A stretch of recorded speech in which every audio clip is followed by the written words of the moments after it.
Praise the Lord. இன்றைய அப்பத்துணைக்கு நிகழ்ச்சியிலே உங்களை சந்திக்கிறதில் மிக்க மகிழ்ச்சி அடைகிறேன்.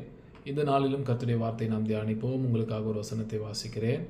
ஆதியாகமம் 22வது அதிகாரத்தில் 2வது வசனத்தை நான் வாசிக்கிறேன். அப்பொழுது அவர், உன் புத்திரனும் உன் ஏகசுதனும் உன் நேசகுமாரனுமாகிய ஈசாக்கை நீ இப்பொழுது அழைத்து கொண்டு மோரியா தேசத்துக்கு போய் அங்கே நான் உனக்கு குறிக்கும் மலைகள் ஒன்றின் மேல் அவனை தகன பலியாக பலியிடு என்றார். ஆமேன். பாருங்க, இந்த வசனம் நம்ம எல்லாருக்குமே தெரியும், பரிச்சயமான வசனம் தான். இந்த வசனத்தில் ஆபிரகாமை ஆண்டவர் ஈசாக்கை பலியிடுன்னு சொன்னபோது ஆபிரகாம் அதிகாலமே எழுந்து ஈசாக்கை கொண்டு போயிட்டு மோரியா மலை மேலே, மோரியா தேசத்தில் ஒரு மலை மேலே கொண்டு போய் அந்த ஈசாக்கை அவர் பலியாக பலியிடுகிறார். பாருங்க, எந்த தகப்பனாலையுமே செய்ய முடியாத ஒரு காரியத்தை இந்த ஆபிரகாம் செய்தார். அல்லேலூயா. இந்த யாராலுமே முடியாது. தன்னுடைய ஒரே பிள்ளைய, அதுவும் பாருங்க 100 வயதில் அவருக்கு அந்த ஈசாக்கு பிறக்கிறார். அந்த ஈசாக்கை தேவன் பலியிடுன்னு சொன்னபோது அந்த ஆபிரகாம் எந்த ஒரு எதிர்ப்பும் இல்லாமல் தேவனிடத்தில் அதிகாலமே எழுந்து போயிட்டார் அந்த ஈசாக்கை பலியிடுவதற்காக.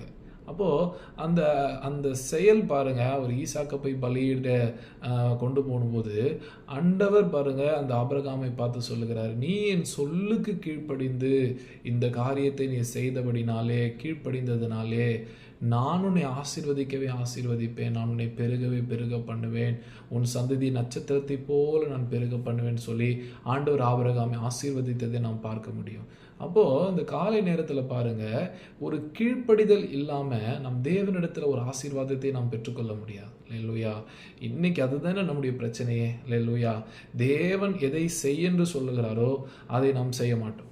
தேவன் எதை செய்யணும் சொல்கிறாரோ அதை நாம் செய்யாமலே நாம் இருப்போம். இல்லையா? இதுதான் இன்றைக்கி நம்முடைய பிரச்சனை. இல்லையா? தேவனுடைய வார்த்தைக்கு நம்மளால் கீழ்ப்படிய முடியல. இன்றைக்கும் கூட தேவனிடத்திலிருந்து ஒரு நன்மையும் ஒரு ஆசீர்வாதத்தையும் நம்மளால் பெற்றுக்கொள்ள முடியல. இல்லையா? ஏன்னா கீழ்ப்படிதல் இல்லைன்னா நம் தேவனிடத்தில் ஒரு நன்மையை நாம் பெற்றுக்கொள்ள முடியாது. ஆனால் இந்த ஆபிரகாம் மாத்திரம் இதை எப்படி செய்தார்? அவர் தன்னுடைய ஏகசுதனை, தன்னுடைய ஒரே புத்திரனை எப்படி அவரால் பலியிட முடிஞ்சது? எப்படி ஆண்டவருக்கு இந்த காரியத்தில் ஆண்டவருக்கு எப்படி அவரால் கீழ்ப்படிய முடிஞ்சது நீங்கள் கேட்கலாம். இல்லையா? ஒன்றும் இல்லை, பாருங்க, ஒரு வசனத்தை வாசிக்கிறேன். எபிரேயரில் 11வது அதிகாரத்தில் 18வது வசனத்தை நான் வாசிக்கிறேன்.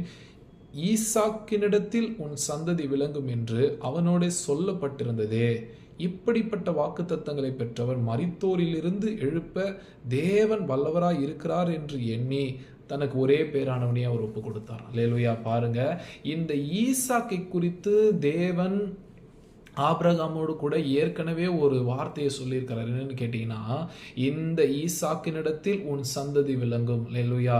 அப்படின்னு இந்த உன் சந்ததி என்றால் உன்னுடைய வம்சம்.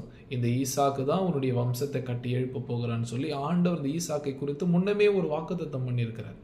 அப்படி பண்ணின தேவன் இப்பொழுது இந்த ஈசாக்கை பலியிடுன்னு சொல்றார். ஸோ இதில் தான் ஆபிரகாமுக்கு ஒரு விசுவாசம். இந்த குழந்தைய தேவன் தான் கொடுத்தாரு, இந்த பிள்ளையின் இடத்துல தான் உன் சந்ததி விலங்குன்னு சொல்லியிருக்கிறார். இப்போ இந்த ஈசாக்கையே என்ன பலியிடுன்னு சொல்கிறாரு. கண்டிப்பாக நிச்சயம் ஆண்டவர் இப்படி செய்ய மாட்டார். தேவன் வார்த்தையில் உண்மையுள்ள தேவன், அவருடைய வார்த்தையில் அவர் ஒரு நாள் மாற மாட்டார் சொல்லி ஆண்டவருடைய வார்த்தையின் மேல் அவர் வைத்த அந்த விசுவாசம் தான் ஆபிரகாமை கீழ்ப்படிய பண்ணினது. அல்லேலூயா. கீழ்ப்படிய பண்ணுது. இன்னொரு காரியத்தில் கூட நான் சொல்கிறேன் பாருங்க, ஆகாரை சாராலை பரியாசம் பண்ணின போது, இஸ்மவேல் பரியாசம் பண்ணின போது இந்த ஆகாரை அவள் துரத்தி விடுன்னு சொல்கிறான். அப்போ ஆண்டவரும் சொல்கிறாரு, நீ ஆகாரை அனுப்பி விட்டுடு, இஸ்மவேலையும் ஆகாரையும் உன்னை விட்டு அனுப்பி விட்டுடு அப்படி சொல்லும் பொழுது இந்த ஆபிரகாம் பாருங்க, அந்த ஆகாரையும் இஸ்மவேலையும்